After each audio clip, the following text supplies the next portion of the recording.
Aujourd'hui, on va plonger dans le cerveau des footballeurs pour essayer de comprendre un phénomène, un truc qui rend fou n'importe quel coach. Qu'est-ce qui se passe dans la tête d'un joueur quand, en plein match, il a rien d'ignorer complètement une instruction qui semblait pourtant hyper claire? Eh bien, la science a une réponse et ça pourrait bien changer notre vision du coaching. Allez, on commence direct avec ce scénario que tous ceux qui ont déjà mis un pied sur un banc de touche connaissent par cœur. Ce fameux moment où la communication entre le coach et le terrain, elle se brise, tout simplement. La question, elle a l'air simple comme ça. On a tous vécu cette scène. L'instruction est donnée, elle est logique, elle est directe. Le joueur regarde, il hoche la tête, on se dit c'est bon, il a compris. Et pourtant, sur l'action qui suit, rien. Rien du tout, rien ne se passe comme prévu. C'est exactement ce moment-là, cette déconnexion qui nous intéresse. Et il faut tout de suite mettre de côté les fausses pistes. Non, ce n'est pas de la mauvaise volonté, et non, ce n'est pas un manque d'écoute. C'est en fait un processus neurologique complètement invisible qui se déclenche sous la pression monstre d'un match. Et voilà le mot-clé, la surcharge cognitive. Le cerveau du joueur est littéralement plein à craquer. Il a atteint sa limite de traitement de l'information. Et à ce stade, même la consigne la plus simple du monde, eh bien, elle ne rentre plus. C'est ce concept qu'on va décortiquer maintenant. Alors, entrons un peu dans la théorie. C'est quoi exactement cette charge cognitive? Et surtout, comment est-ce qu'on peut la mesurer dans le foot de très très haut niveau? C'est là que ça devient vraiment passionnant. Figurez-vous que des analystes ont carrément développé une métrique pour ça, la charge cognitive du code, ou CCL. C'est une manière de mettre un chiffre sur la pression mentale qu'un plan de jeu impose aux joueurs. En gros, plus il y a de consignes, de variables, de si, alors, plus ce fameux CCL grimpe en flèche. Ce score, il se calcule sur la base de 3 éléments. D'abord, le volume, le nombre total d'instructions, de codes comme ils disent. Ensuite, leur complexité. Est-ce que c'est une décision simple du genre si X arrive, tu fais Y, ou est-ce que c'est une consigne qui dépend de plein de conditions? Et enfin, le point crucial, la capacité de mémoire du joueur qui, comme on va le voir, diminue à vue d'œil avec la fatigue. Pour rendre ça très concret, une étude a analysé plus de 800 matchs de 96 équipes du top 5 européen. Les scores de CCL vont de 0 pour un plan de jeu ultra simple jusqu'au maximum de 1.0. Et ce qui est fou, c'est que la moyenne est finalement assez basse, 0.31. La plupart des équipes restent prudentes, mais certaines, par contre, elles n'hésitent pas à pousser le système à sa limite absolue. Et cette fameuse limite, la voilà. Retenez bien ce chiffre, 0,7. C'est le seuil critique, le mur. Dès qu'une équipe dépasse ce seuil de 0,7, le cerveau des joueurs sature, complètement. L'image est simple, c'est comme essayer de verser de l'eau dans un verre qui est déjà plein. Pour faire entrer une nouvelle consigne, eh bien le cerveau est obligé d'en virer une ancienne. Ce n'est pas un choix, c'est juste une contrainte physique du cerveau. Et pour voir comment tout ça se traduit sur le terrain, on va se pencher sur 2 cas d'école assez fascinants en Bundesliga. 2 équipes qui sont aux antipodes totales de ce spectre, le grand Bayern Munich et le surprenant FC Heidenheim.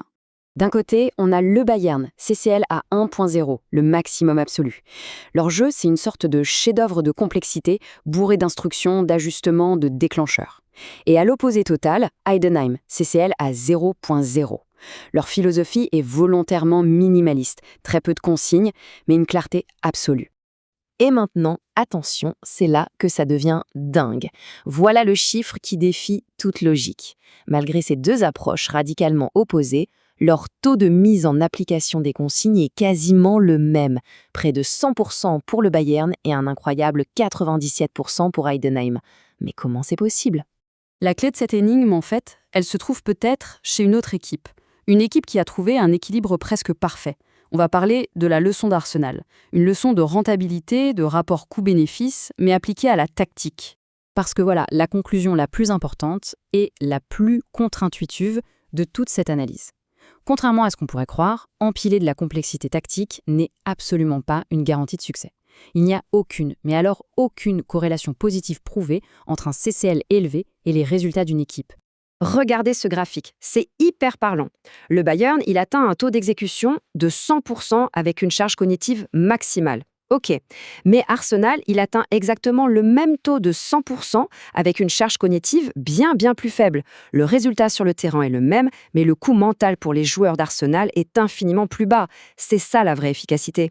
Donc, pour la grande majorité des staffs qui n'ont pas les ressources infinies du Bayern, la conclusion est très claire. Le but, ce n'est pas de copier la complexité maximale, c'est plutôt de viser l'efficacité chirurgicale d'Arsenal, ou même la simplicité redoutable d'Heidenheim. Bon, maintenant, la question c'est Comment on fait pour passer de la théorie à la pratique? Comment est-ce qu'on applique concrètement ces principes au quotidien, à l'entraînement et en match? Passons à la boîte à outils. Voici 3 stratégies fondamentales pour bien gérer la charge cognitive de l'équipe et surtout éviter de faire surchauffer le cerveau des joueurs. Première chose, la règle des 3 instructions. C'est tout bête. Pour un match, on choisit les 3 consignes tactiques les plus importantes. Pas 4, pas 5, 3. On se concentre là-dessus, on les répète en boucle et on n'ajoute rien tant que ces 3-là ne sont pas devenus des réflexes. La clarté avant la quantité, toujours. Deuxièmement, tout simplifier en décision binaire. Chaque consigne doit pouvoir se résumer à un format si-alors. Par exemple, si le ballon entre dans cette zone, alors on déclenche le pressing. Si une instruction ne peut pas être réduite à cette formule simple, c'est probablement qu'elle est trop complexe pour être appliquée correctement quand le cœur bat à 180 pulsations par minute. Et enfin, il faut s'adapter à la capacité de chaque joueur. Un défenseur central en début de match, il a une bande passante mentale bien plus grande qu'un ailier à la 80e minute, dont la capacité cognitive peut chuter de 50%. Les consignes les plus complexes, il faut donc les donner au bon joueur et au bon moment.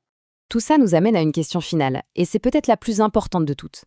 La complexité tactique qu'on met en place, est-ce que c'est un vrai avantage, une arme pour l'équipe, ou est-ce que sans même s'en rendre compte, elle est en train de paralyser les joueurs juste au moment où ils auraient le plus besoin d'avoir les idées claires?